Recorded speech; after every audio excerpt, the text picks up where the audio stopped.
I am Emily Frankowski. I am the director of Connect2Culture, and this is our 6th annual Joplin Arts and Cultural Preview in person, which is great. Last year we did it on Zoom, and it worked really well, but it's nice to see everyone's face in person rather than on the little boxes, like the Carthage family, or the Brady Bunch, or whatever. Connect2Culture, for those of you that don't know, we have kind of a three-pronged approach. We're Joplin's community arts agency.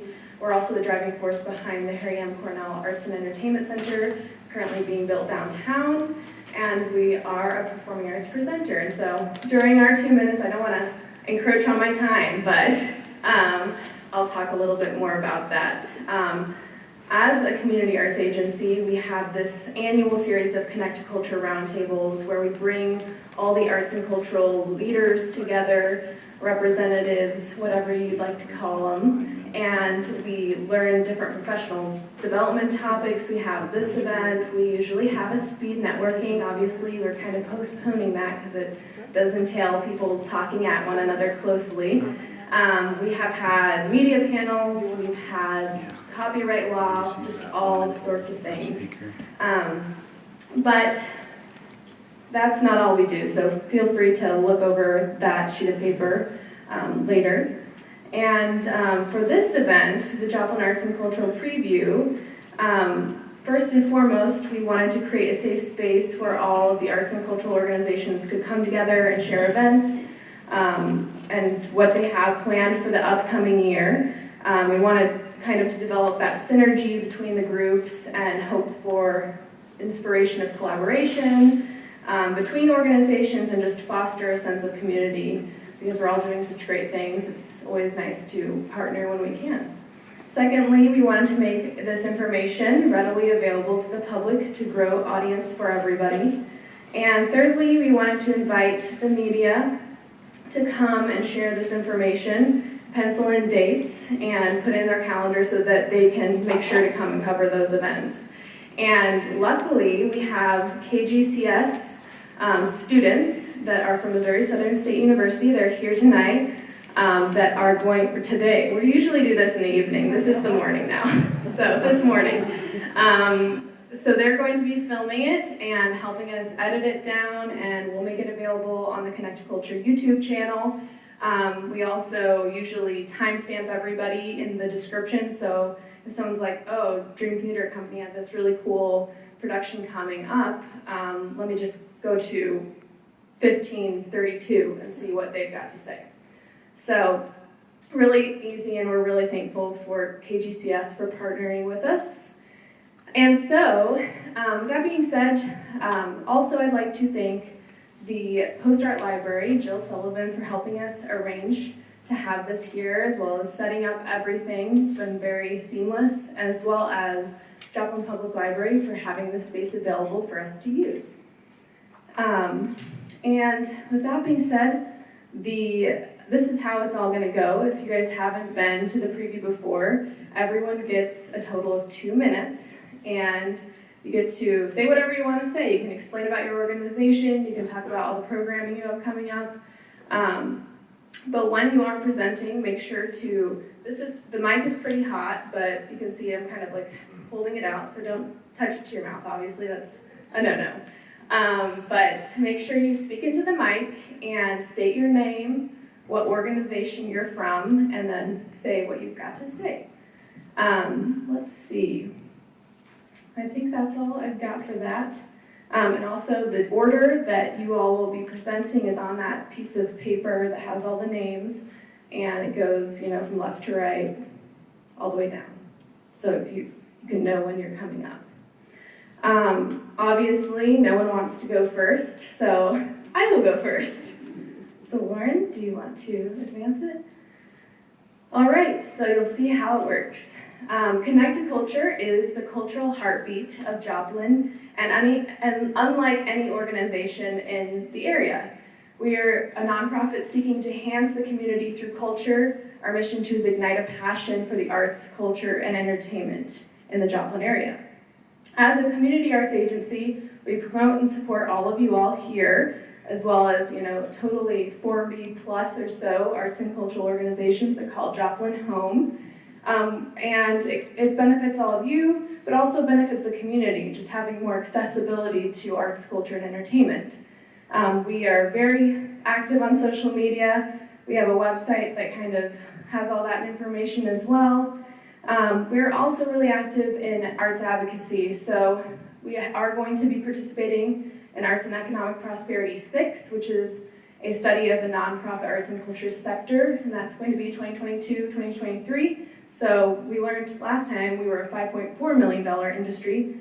Hopefully that has grown since then, so I'll be talking to you all about that later. And we've been very busy just enhancing all of what we do during COVID to make sure we have that open line of communication. We're also a driving force behind the Cornell complex, and we have board members from that organization that will speak more about that, but that will be our new home, really enhance our performing arts presenting arm. And for our performances, COVID has really stymied us, but we've recently been having outdoor performances as what we've had Jomo Jammin', which is going to be tonight as well, so if you love jazz music, come on down to Mercy Park at 7.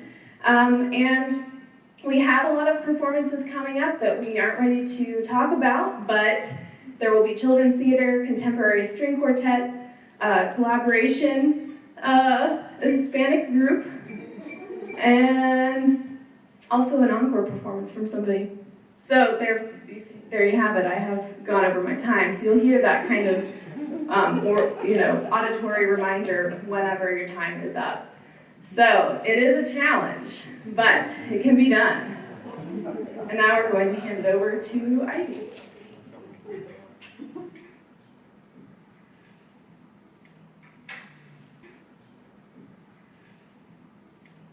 All right, hello, I'm Ivy Hagedorn. I'm with the Joplin Empire Market, and then I'll be back up here again shortly for Downtown Joplin Alliance. So of course, we survived 2020, yay, as the market, and we are the area's, Joplin's only four-season producer-only farmers market. And we also have a lot of wonderful handmade artisan goods all the time. I know most of you have been in there. If you haven't, I would greatly suggest that you stop by. We have more produce than ever. We have some wonderful food for you, wonderful local coffee, all of that. So talking about that, I actually have been the director of the market since it started in 2018, but I'm going into a new role, that of programming and marketing director for Downtown Joplin Alliance. And we have a new market director, Lindsay Gagnon, whom some of you may know. So she will be the one that will be point of contact for certain things in the future, just so you know. So of course, like we'll all probably talk about, 2020 threw a lot of curveballs at us. We actually switched to online ordering and curbside pickup for part of the year last year, and we still offer curbside. We actually have more vendors available on curbside on some weeks than we have inside, because people who go to other markets can also be part of our curbside program. In fact, in the next couple of weeks, we'll be adding a mushroom vendor and I believe a gourmet brownie vendor to curbside.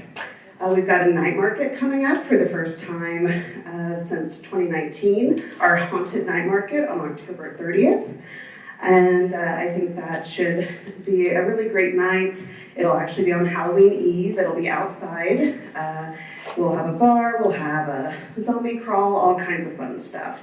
And a lot of you who are nonprofits, we have hosted a lot of your organizations in the past. So if you need a place to come, just let us know.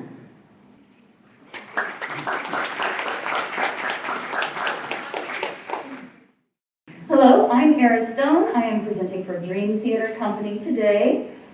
We have had a busy year with no signs of slowing down. So I'm going to start at the end to not run out of time. Anyway, we are finishing our very successful run of Rocky Horror Show. Our last performance is tonight. If you did not get tickets, I'm sorry. We sold out before the run even began. Hopefully we'll be doing that again in a few years, so just wait with bated breath. Anyway, after that we have auditions for Frankenstein, a straight play. Those auditions are open to the public and they will be held at 7 o'clock Monday and Tuesday this week. The performance is, I believe, the first weekend of October, and immediately following that, we will be opening up our historic haunted ghost tours. So look for more information on that coming soon as it develops. We have a lot more planned this year. We will also be having a haunted masquerade in October to celebrate Halloween. We will be hosting a Yule Ball for the holidays. We have some other Christmas programming planned, but we're not quite ready to unveil those just yet. Immediately following Frankenstein this October, we will also be auditioning for Cabaret. So that will be a great time, a musical there. And let me go back to the beginning of our year. When the pandemic hit, we were just getting ready to start showing performances at Studio 124. And of course, everything shut down except for essential businesses, but we all know the arts are essential. So we kept going at home. We put together an online performance called Quarantine 2020. Our actors wrote and recorded their own performances, and we assembled that together and released it online. Then as mask mandates came out and things started rolling again, we hosted a night of one acts, and were able to showcase a local performer there, and we have much more, as you see. Anyway, thank you very much.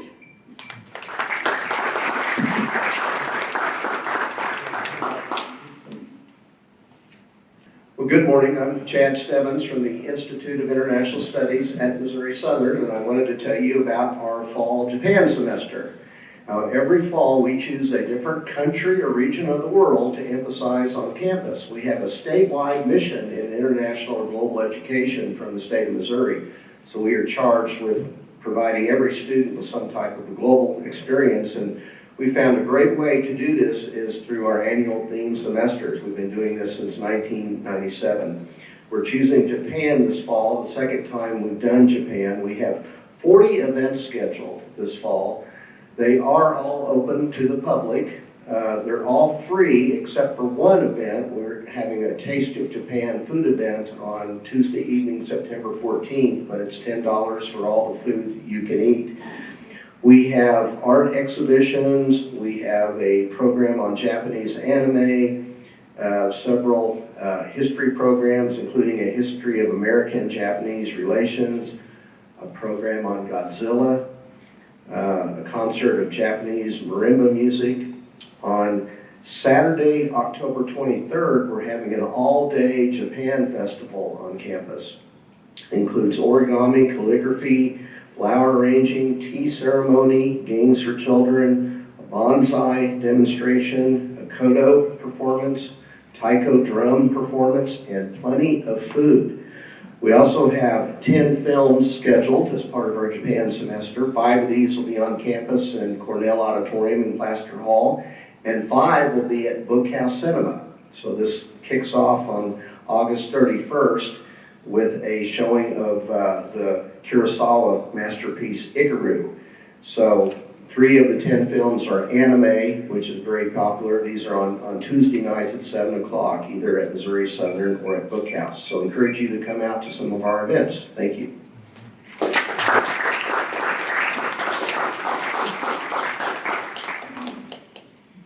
Hello, everybody.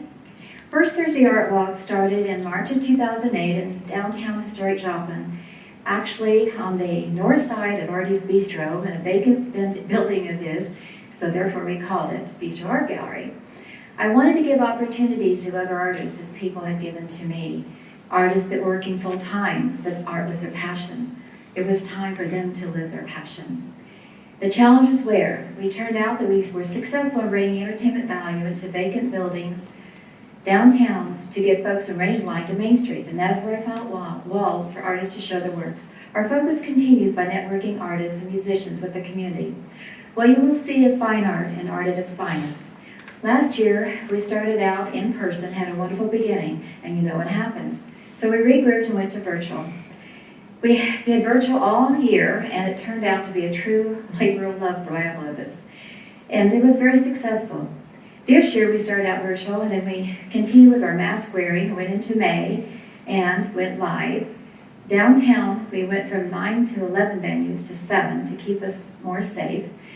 ArtWalk is free, family-friendly, wheelchair-accessible, indoor venues, plenty of on-street parking amongst the great mom-and-pop bars and restaurants of downtown. See our Facebook page, First Thursday ArtWalk Joplin, each month with a map of locations and activities.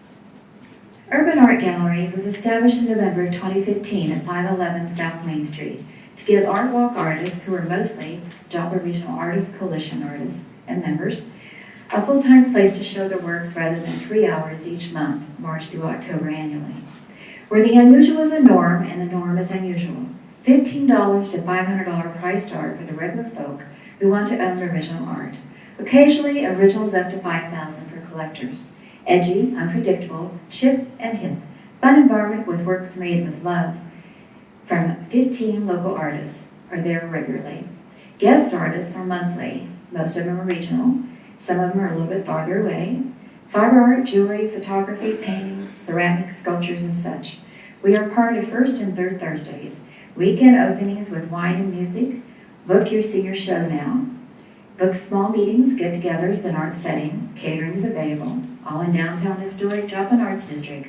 Current show is I Have No Words, Processing the Pandemic by Josie Mai. Coming in September, watercolors and more from Liz Darling and National Inclinations. October will be Jade Henning with portraits. See more on our Facebook page, Urban Art Gallery Joplin. Thank you.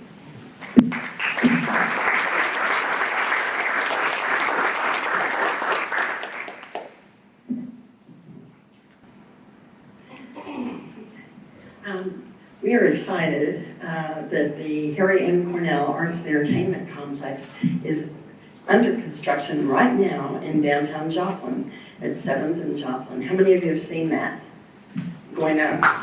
Good. Well, it's just 6 months into construction and it's 30% complete. And Crossland Construction estimates completion in summer of 2022. The 37,000 square foot multifunctional complex, and it does look big, doesn't it? Will be a tremendous asset, we think, that will create accessibility to the visual and performing arts and entertainment for our community and region. And we want it to be a full schedule of programming and want to invite many of your organizations to have your events there and plan to do that, or your performances, whatever. The Cornell complex will be a new home, as you know, for Connect2Culture and George A. Spiva Center for the Arts. It significantly increases Spiva's exhibition space in 4 galleries, the Freeman Health System Main Gallery, the 4 States Gallery, Joe Mueller Gallery for rentals, and the Harry M. Cornell Permanent Collections Gallery. It increases its classroom space, its visibility, and adds facility upgrades that are needed to host international, national, and international touring exhibitions. Now, the complex will also include 3 Connect2Culture venues. The Performance Hall venue is 470 seats, and it is highly adaptable. It has theatrical seating on the 1st and 2nd floors. The hall can also be converted, which seems unusual, into a flat floor configuration for events. So it's very flexible, as I say. There's a shared space for outdoor and indoor performances on the stage, too. Okay.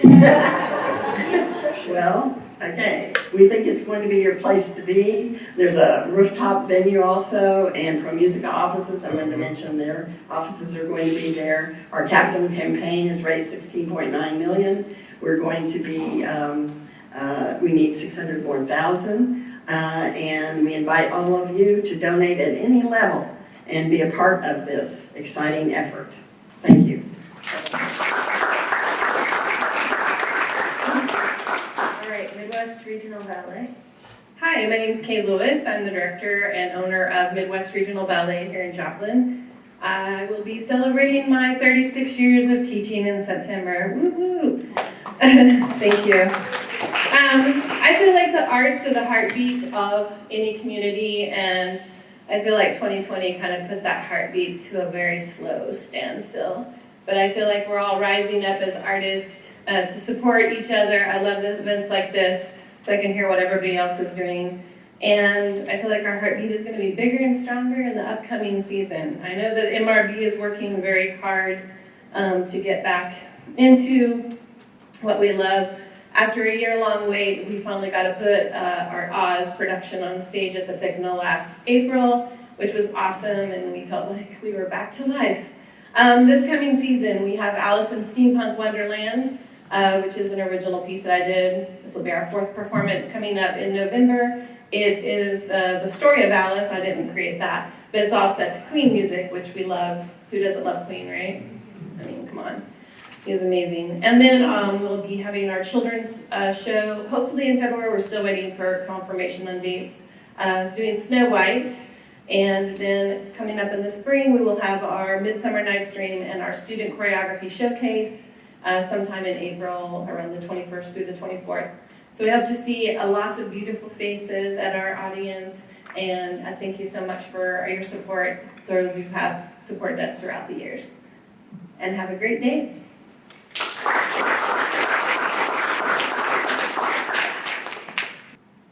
All right, good morning, everyone.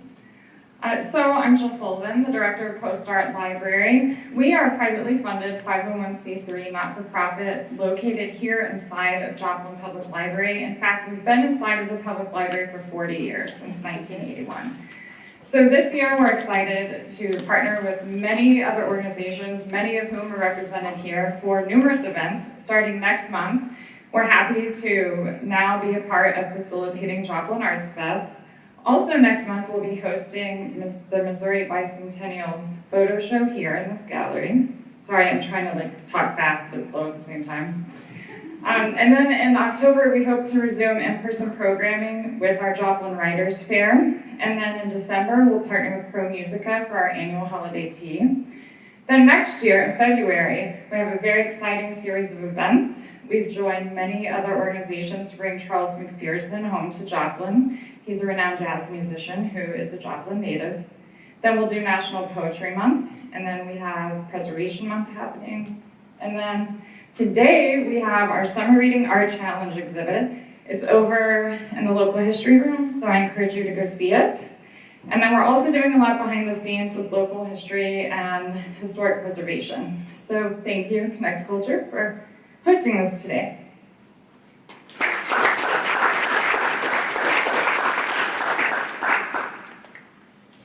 I know you were all wanting Dr. Charlotte, but you get me instead. I apologize. And I have a nice little sheet that he told me to read from. I will screw it up. Hi everyone, I'm Eric Wolf, the head of theater for Missouri Southern State University. I'm speaking on behalf of the MSU Music Department. Our schedule this season is a Bach cantata from October 21st to 7:30 p.m. And then we've got a seasonal choral flourish, Saturday, December 4th at 1:30 and 7:30, featuring the MSSU choral department and guests at St. Peter's Episcopal Church. And then we have Handel's Messiah, Sunday, April 3rd at 3 p.m. We've got more to come because they've hired a new director of bands who just recently hired Dr. Brandon Robinson. And that's all I have for music, I'm sorry.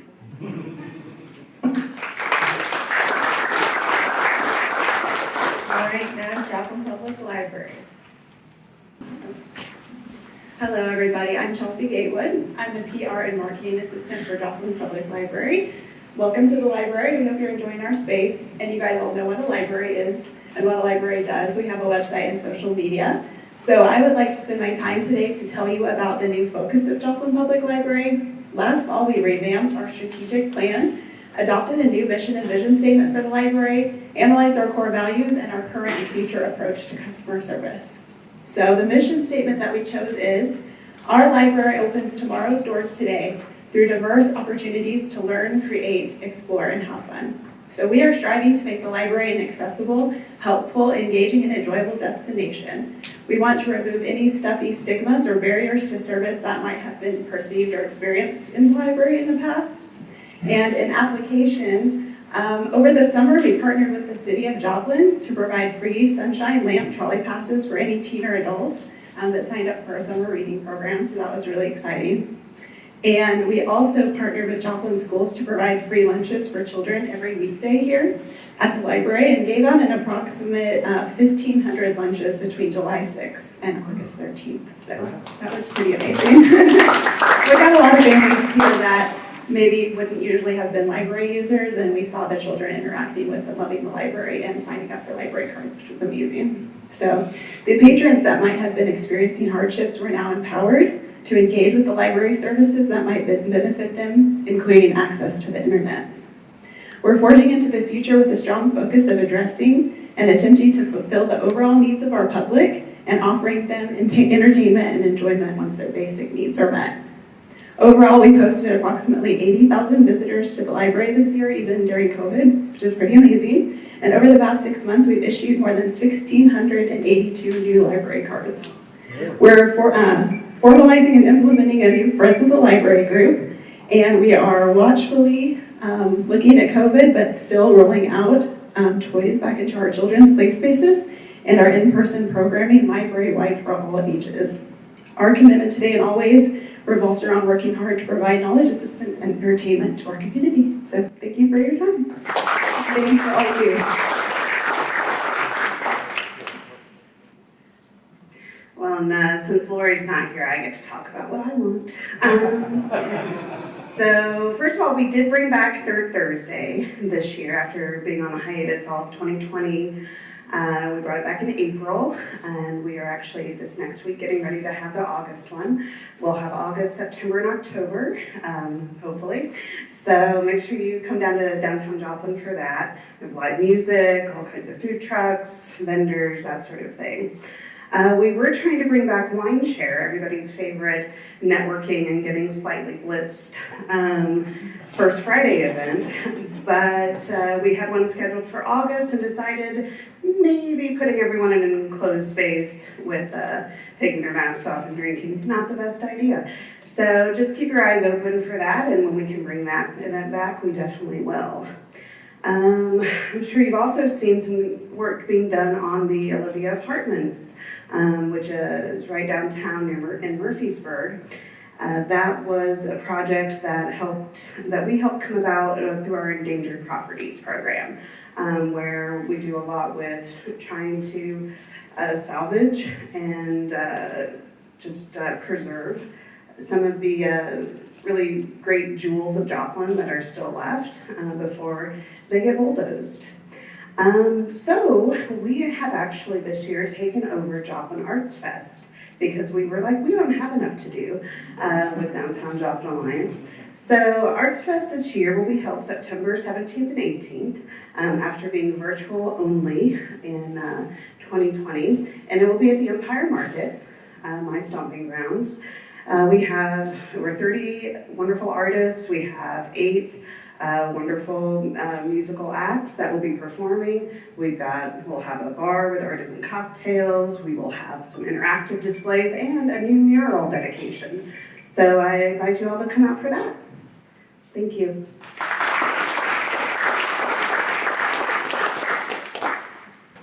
Good morning, everyone.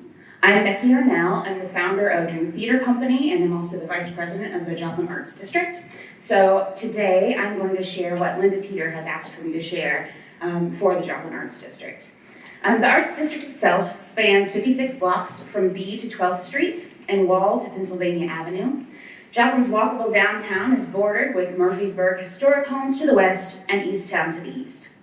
A destination on Route 66, the Arts District is host to highly reviewed mom and pop restaurants, coffee shops, bars, art districts, boutiques, and coming in 2022, the Harry Cornell Arts and Entertainment Complex.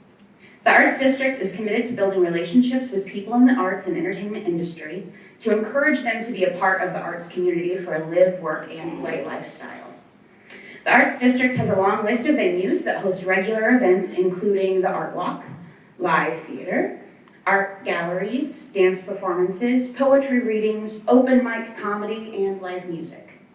The Joplin Arts District is a 501c3 charitable corporation who uses funds to enhance our streets by paying artists to create public art. So the large murals and things that you see are being funded through Joplin Arts District. The Arts District logo is a pinwheel, much like those of our childhood. And much like the pinwheel, as more energy is put into making it spin, we see it move faster. Such is our vision as artists and business owners. We invite you to also join us in what is continuing to grow as an area that is both inviting to fellow artists and businesses, as well as an inclusive space where it's cool to just be you. See Joplin Arts District on social media and our website, joplinartsdistrict.com. Thank you very much.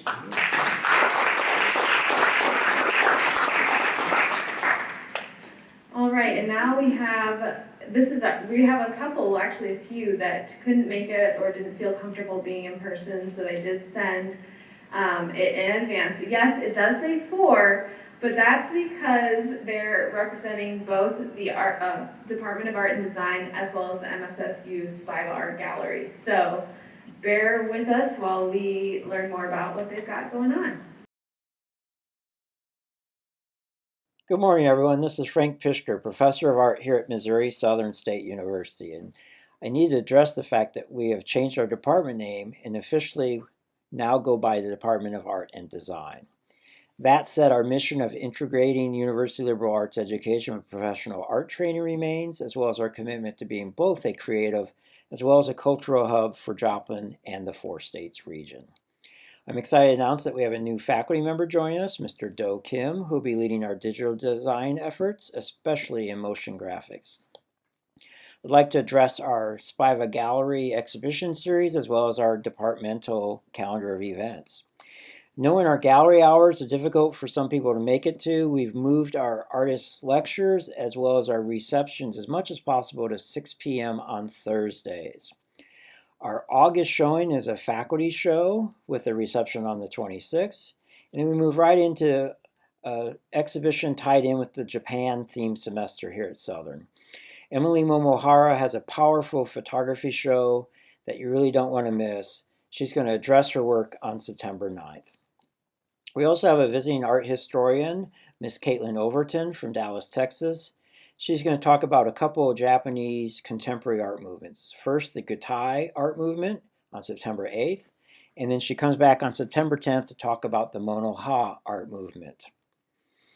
Our next gallery exhibition will be through the month of October with the potter from Japan known as Nishi. He's going to do a demonstration of how he makes his work on the 22nd. In November, the department, as well as the Small Business Development Center, will host, again, the Nanette Philibert Business of Art Symposium. This event brings in professional artists and designers to talk about establishing and maintaining your art career. It's free and open to the public. Our gallery series continues with Jimmy Allen's photographs of Missouri towns to tie in with the state of Missouri's bicentennial. He'll discuss his work on November 4th. We'll end our semester with, as usual, with our senior capstone exhibitions. Over the break, we'll have an exhibition based on reactions by students and faculty traveling to study historical and contemporary Japanese arts and crafts. In the spring semester, Missouri Southern will host Hostile Terrain 94 at the Missouri Southern Spiva Library.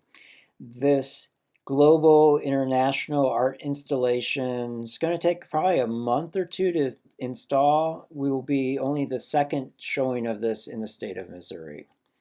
Our gallery series continues with Sean Bitters from the end of January into February. He'll discuss his work on January 20th. Cheryl Wassner will then come in February 14th to March 9th. She'll discuss her work on the 17th. And Sarah Hyatt will lecture on March 17th about her work. Her show runs from the 14th to the 1st of April. We will also host our typical regional K through 12 exhibition. And as usual, we break those receptions up by age grouping. And that'll be April 9th. We'll have senior capstone exhibitions to end the semester. And then during the summer, we'll host Sharon Harper, who will discuss her work on June 19th. And we'll end with selections from our Missouri Southern Permanent Collection of African Art. We also have a high school workshop day we're going to try to have. We're going to build a wood fire kiln and a couple other events. But most of all, thank you for listening.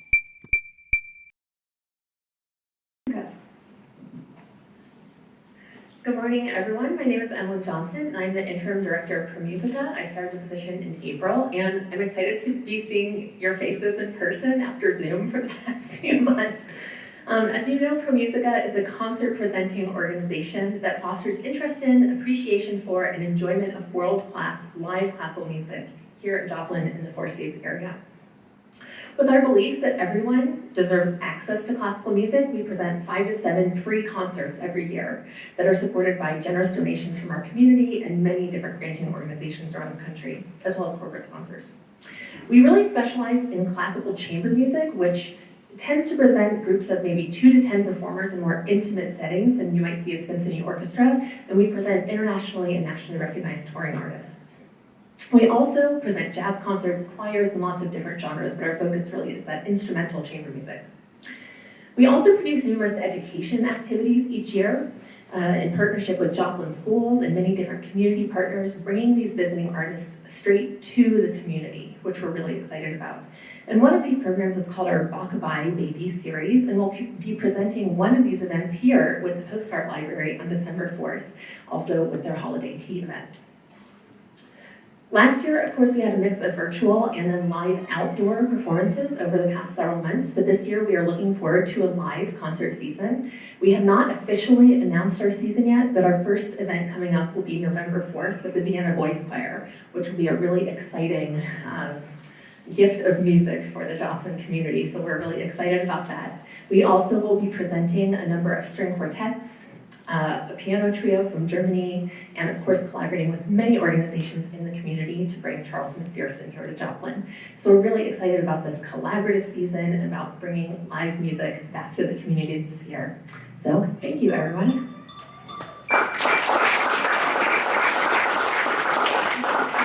Gets a lot louder when we put it on that.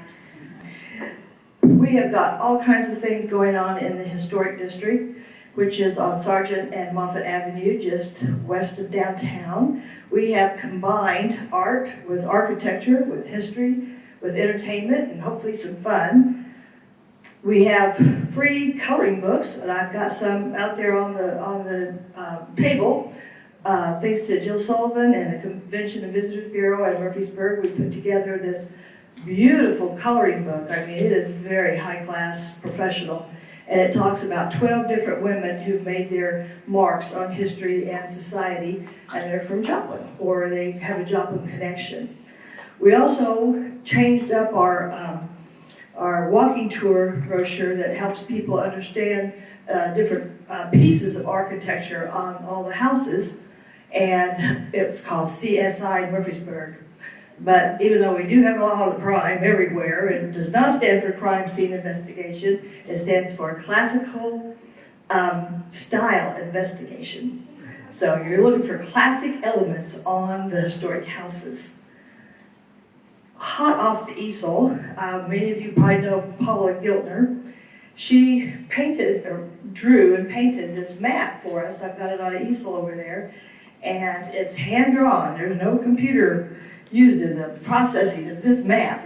And we're going to develop it as a handout, tear off on a pad, and then on the back side will be a key that will show all the historic houses, the names of the houses, and points of interest downtown, restaurants, the arrow to where Empire Market is. So it's kind of our version of what Mary Kahn did with the downtown map, but this is more geared towards historic Murphysburg. We're very proud of that. If you please go look at it, it's just beautiful.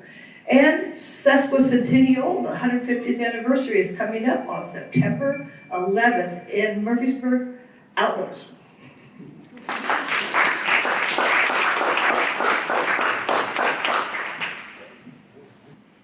Hi, I'm Dr. David Charlo, standing in for Eric Wolf. Good, that joke went over, I was worried. All right, first of all, God, it's so good to see people again in real life. It's been hard doing performing arts on Zoom or over the computer. This year, our focus, we have a handout out in the hallway, is on female playwrights. each semester we're focusing on a living female playwright that is award-winning. We're starting off our season with Stephen Sondheim's Company, September 30th through October 3rd, followed by, in partnership with the Japanese semester, Bunraku Bay Puppet Theater. They're from the University of Missouri in Columbia, and we've got a performance and workshops happening on that. Then our first female playwright is Larissa Fasthorse, a Native American from the Lakota Nation, whose awards include, well, there's a lot. I'm going to try to save time and just skip, but amazing playwright. We're doing her play, The Thanksgiving Play, November 18th through 21st, with a student-devised show December 3rd to close out our semester. Next semester, we're doing Five Tellers Dancing in the Rain by Mark Dunn, and our second playwright, Lauren Gunderson, who was named the most produced living playwright by American Theater Magazine, and has won multiple awards as well. Exit Pursued by a Bear, and that is April 7th through 10th. April 28th through 30th, we have our new show, The Southern Showcase on Stage, which is a musical cabaret. And then May 6th through 7th, our student-directed one-acts. We have a couple new certificates that we're starting to offer at our program, the Theater for Social Change, Equity, Diversity, Inclusion, and Representation in the Performing Arts, and one that we're working on, Performance for Professionals. An update on Taylor Auditorium, the governor has signed off on the $2.5 million. We are now currently researching bids for the architects, and hopefully we'll have the theater completed in 2023. Thank you all so much.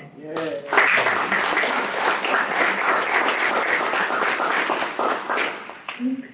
All right, now we have Kathy Knapp coming to us from her cell phone. So this is another online submission. Enjoy. Hi, I'm Kathy Knapp, a member of the Joplin Area Town and Country Quilters. Our 501c3 Guild is committed to helping educate quilters and performing community service. The Guild makes and donates quilts and other sewn items to local agencies and organizations.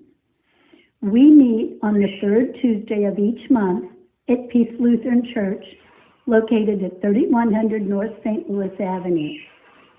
During these unprecedented times, our scheduled events may vary month to month, so please check our website for details. The web address is townandcountryquilters.com. If you have any questions about the Guild, please send them using the Contact Us tab on the web page. We welcome all quilters, beginners to advanced, to visit the Guild twice before becoming a member. The annual dues are $20.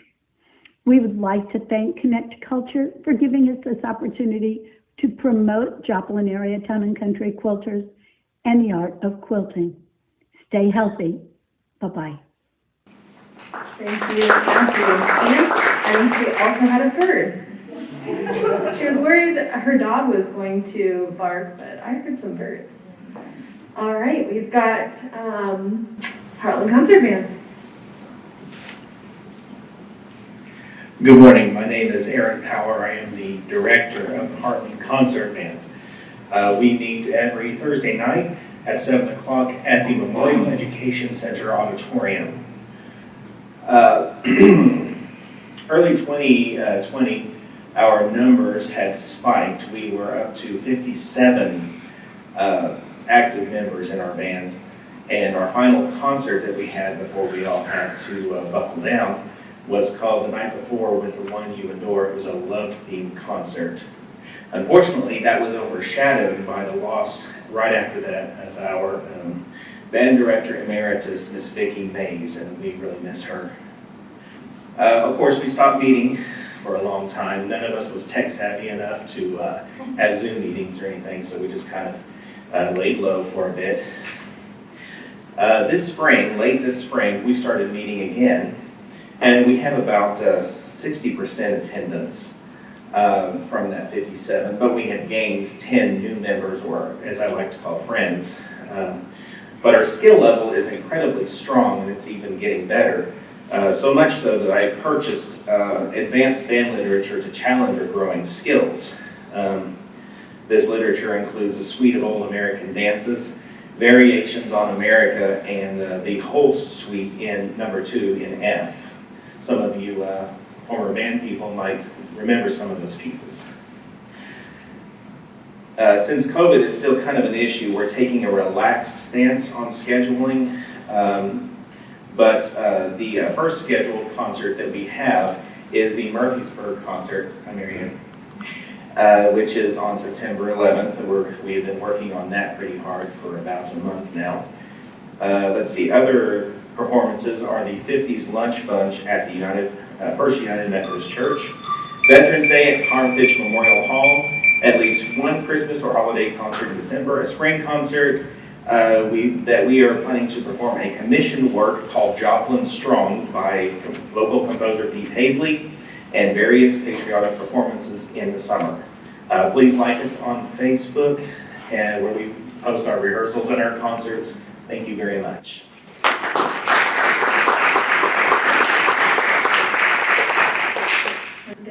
Okay. Hi. For those of you that know me, I'm Holly Crane. My husband and I own Bookhouse Cinema. We are an independently owned cinema pub. We have a full restaurant with a bar available all day, Thursday through Sunday. But we also have a 47-seat micro cinema. We show independent releases, new releases, classics, international films, and documentaries. We try to have a very diverse lineup of films to attract all kinds of people, try to have a little something for everybody, although there are people who come to everything we show. We have supplemented that quite a bit this last year with virtual screenings, and we've been keeping our titles for a lot longer than we had in the past, and that way people will have a chance to see the film with a smaller audience. We might have 5 people in there, but we're still going to keep showing film for as long as we can. But we've supplemented it with a lot of live music. We've been doing stand-up comedy once a month, and now it's turned into twice a month. We use our gallery space throughout our whole building for local artists to display their work. We have private venue rentals. A lot of people will book movie screenings just for personal purposes, but also for meetings, company get-togethers, things like that. We do catering. This year we've implemented a new guest programmer feature, so about once a month or so we try to get leaders from other local organizations to select a title to show and then to host it and allow our audience to get their information and share that way. We partner with Missouri Southern's International Film Program, which we really love doing, and we're really excited to have that back this year. To us, I think that having Missouri Southern students in the community is really important, so we're going to try to do more things like that this year and get the younger people involved in our local art scene. Thank you for having me.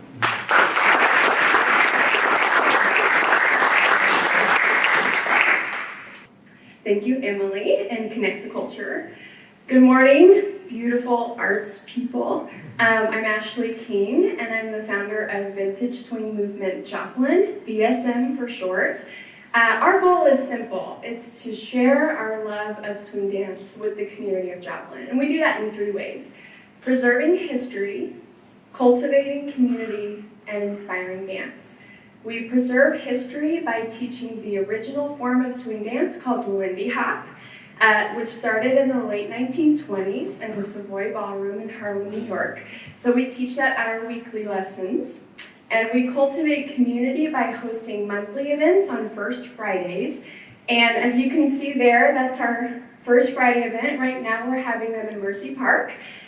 Later in the fall, we hope to return to our home at the back half of Joplin Avenue Coffee Company.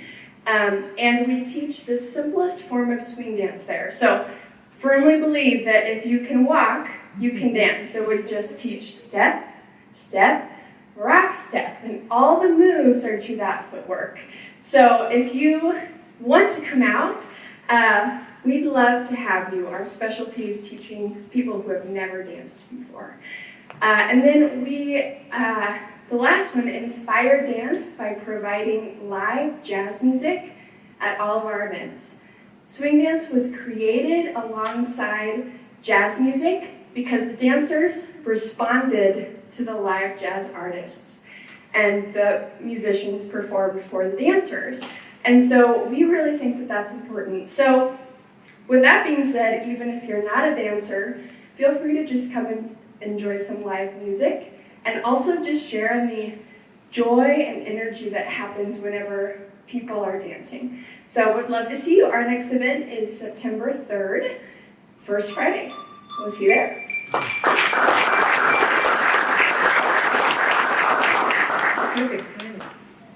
Okay, hi, my name is Shelby.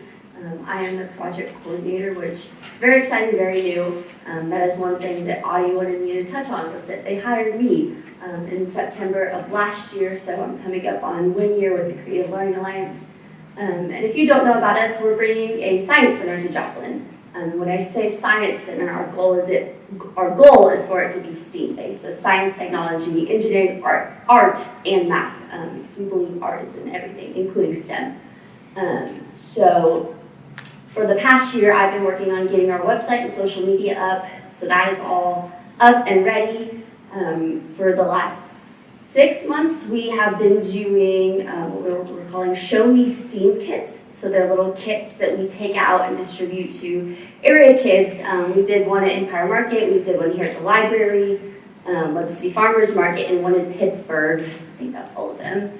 And we're thinking about continuing those since things aren't exactly safe to do hands-on interactive mobile exhibits. But we did take some of those exhibits out, and it was great. It was a really great experience for all of us to kind of get a feel for what people are expecting and want to see from us. So in the coming months, we're kind of looking at a temporary space for those exhibits. Right now they're in a storage unit, which isn't very fun. But because they are hands-on, we've tried to play it safe.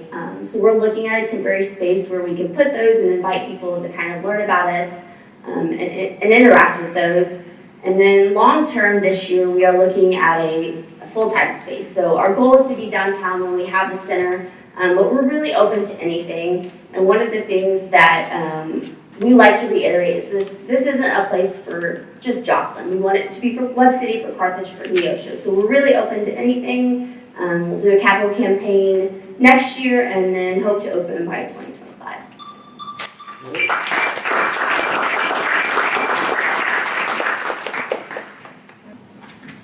Good morning from George A. Spiva Center for the Arts.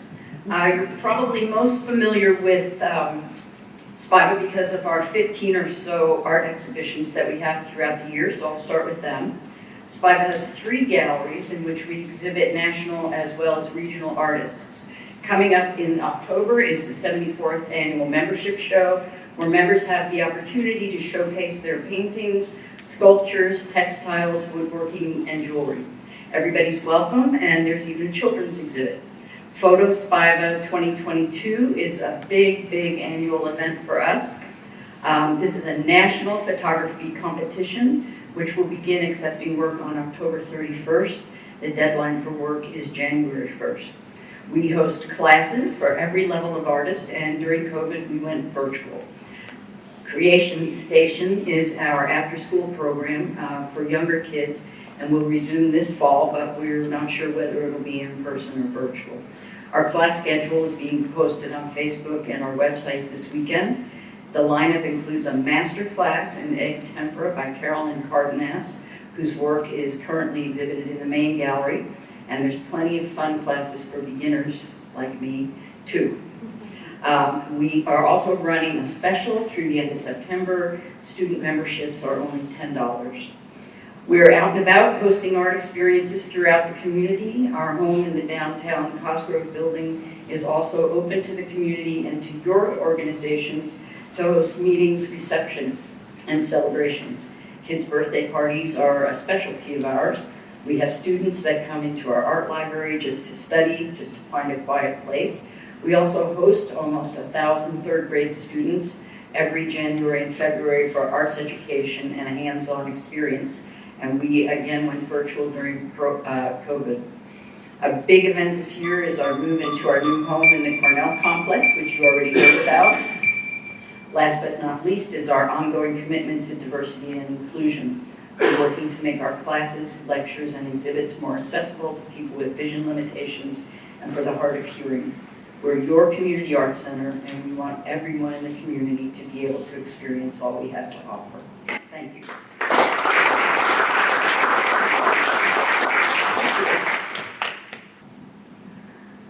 Good morning. My name is Megan Bever. I am Associate Professor of History and Chair of the Social Sciences Department at Missouri Southern.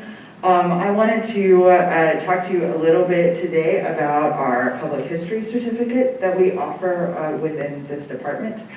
I think many of us in the room are either interested in local history or have people we know who are, whether that's preservation, museum work, genealogy, public interpretation. So a few years ago, the history program created a public history certificate so that people in our community and our students could build their skills in order to continue their work in public history or dive in to local history. So the certificate is 15 hours, 15 credit hours. And the courses combine academic discussion of why and how we do different kinds of public history and how we make the past accessible to everyone in our community.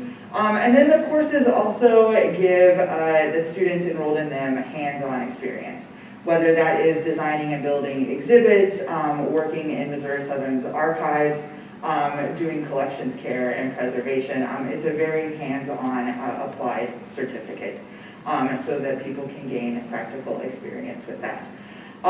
So this certificate is not just for students already enrolled in Missouri Southern in an undergraduate or graduate program. It is designed to stand alone. So if you're a community member or know someone who would be interested, it's a 15-hour certificate you can pursue 1 year and you're done. So the last thing I will mention is there is an internship as a part of this certificate. So if you in your organization could benefit from using an intern, we have that. So thank you.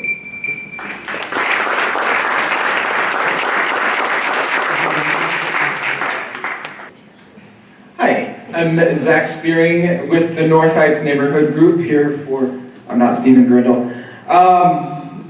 So North Heights Neighborhood Group has been around for a few years. We do a lot of really cool stuff in North Joplin, neighborhood revitalization, historic preservation, different events for the neighborhood. But probably the thing we're most well known for is North Heights Porch Fest. And we're really excited that we're going to be having our 4th annual Knott County 2020 Porch Fest, October 2nd of this year. I'm really excited about the return of live events and just that we can do that. And I think as COVID remains a threat in this area still, that outdoor events are going to be the way that we can do it most safely for bringing the community together. Some things you need to know. So it's October 2nd from 1 to 7. We're doing a more expanded time period so that you're not trying to run around and go to 6 different places in an hour. We currently have 19 performers that have signed up. We have room for more. If you or someone you know would like to perform, we want as diverse of a lineup as possible. So there's no type of music or performance that we are not interested in. We have 12 food vendors. We have craft breweries for the first time. And something that we've always had as a little part of our event is showcasing local artists and crafters. We want to do more of that this year. We're going to have an area of the festival set aside for artists and crafters to display their work and sell it. And the deadline to sign up for that is also September 1st. So if you know or you are someone who makes things, we would love to have you be a part of that event. And I think that's it. So, thank you.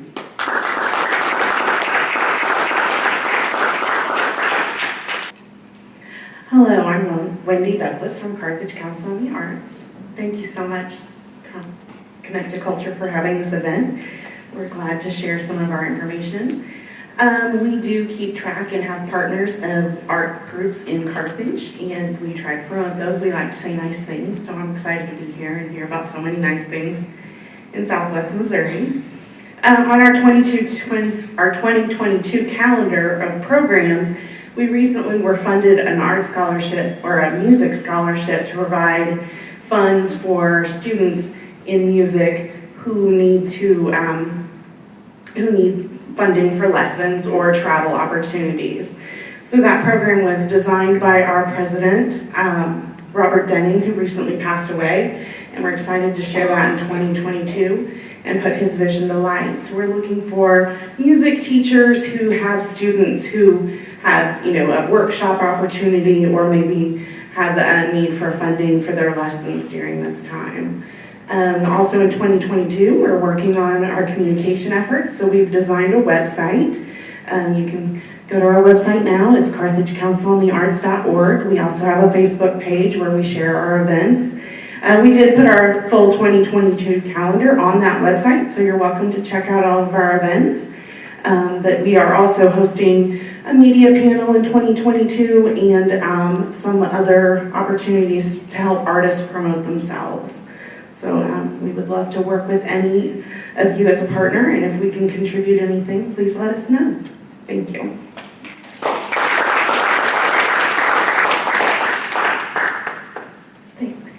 All right, we have another online submission, and bear with us because it is communicating over the kind of this interweb. So poor Sarah might be really, really laggy, but you'll be able to hear her still. And of course, afterwards on YouTube, she will be her normal self. At Neosho Arts Council, we work to strengthen and enrich our community by growing appreciation, participation, and support for the arts.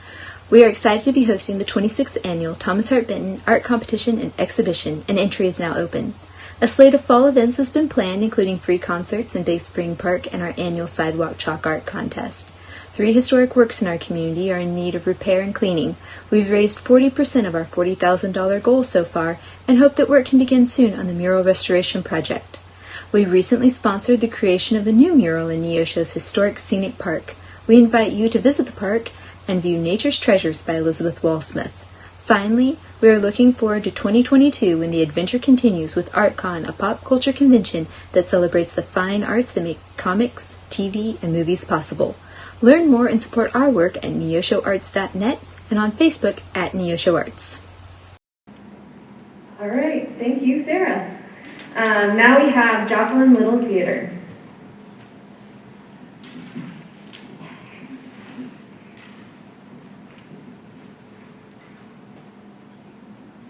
I do want to say thank you to Connect2Culture. This is the first time the Little Theater has come to this, and if anybody ever says there's nothing to do in this area, they just need to look around a little bit because it's ridiculous. Why we haven't come, I don't know, but our theater is celebrating its 82nd year in operation in this community, so obviously we've been around for a while. We are delighted to finally turn our lights back on our stage. It's been dark for way too long.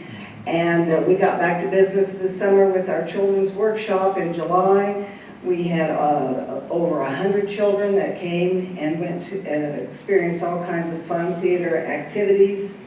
We open up in September 29th with Clue, our first show of our full season, and this is a hilarious comic, zany show, all fashioned off of the board game Clue, the people, and we have a stellar cast with a lot of local veteran actors in it and quite a few new people, which is always wonderful to have. After that, we go into Plaid Tidings in November, directed by Carolyn McGowan. This is a spin-off, a holiday spin-off from Plaid Tidings, and there'll be lots of fun, wonderful, good old-fashioned Christmas music and send the family into the holiday season. In February, Greg Green is going to direct Driving Miss Daisy, the all-time classic, and if you have never seen this on a live stage performance, I highly recommend that you take advantage of that opportunity. In March, we have Man of La Mancha, and who does not know that wonderful Broadway classic.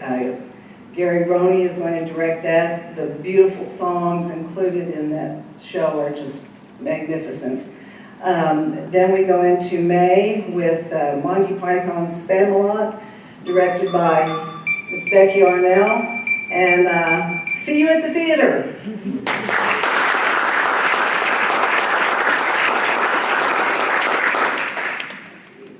All right, we've got two more coming up. One is online and one in person. So this is Jane Ballard with Four States Photography Enthusiasts.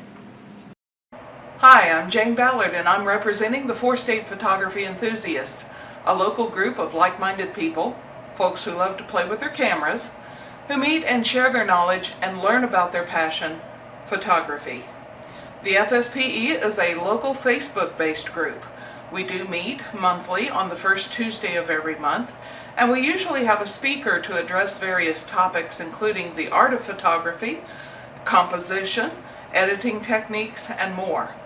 We hold weekly photography challenges on Facebook just for bragging rights, and we have bi-monthly photo competitions. Some of us try to get together a couple of the times during the year too, at different parks or locations, and challenge each other to create new images. Spiva Center for the Arts hosts our annual Through the Lens exhibit, usually held in May. This exhibit is juried by two fellow photographers and has cash and trophy awards for the two jurors' favorite images. In October every year, Scott Kelby, an internationally known photographer, hosts an event called Worldwide Photo Walk, in which the FSPE also participates. And there's challenges and prizes attached to that event too. If you love photography as much as we do, please find us on Facebook at Four State Photography Enthusiasts. Thanks. All right, thank you, Jane. And our last presenter of the almost afternoon is going to be Heartland Opera Theater. So I get the rest of the time? Just like 40 minutes?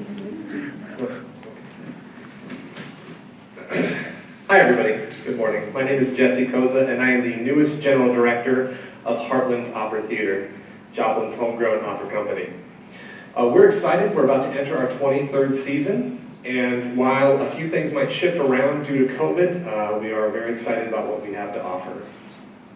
This fall, we will be doing a tour of Joplin area elementary schools, where we'll be showing a virtual production of Little Red's Most Unusual Day, which is a silly and fun retelling of the Brothers Grimm tale using popular opera tunes. Please absolutely feel free to let us know if you're interested in having our show visit your local elementary school. In December, we will once again be caroling all over town. Singers will be available to come to your house, your business, or your private event. We'll also hopefully have them at a few public events throughout the holiday season.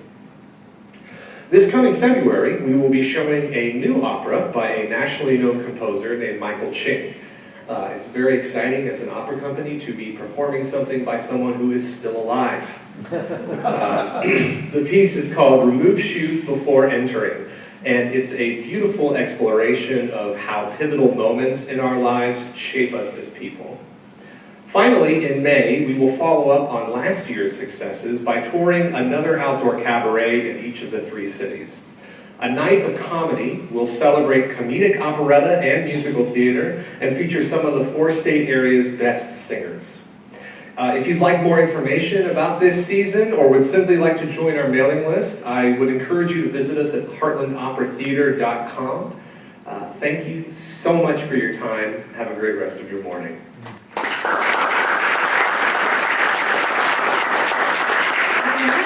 And that concludes our event for today.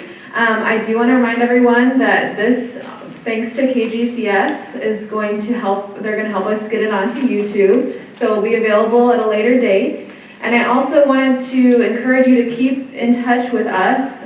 Lauren Brown, right over here, is our community arts assistant, and she's regularly communicating with you to get all of these great event information so we can help supplement your marketing and get the word out there and grow audience. I encourage you to mingle with everyone. We've got plenty of donut holes, coffee to take on your way out. There are promotional items from all of the organizations, or most of them, outside that you can take with you. And again, thank you for coming to our 6th annual event, and we look forward to seeing you next year. And I have a whole slate of events to go to now. I bet you do too. So thank you.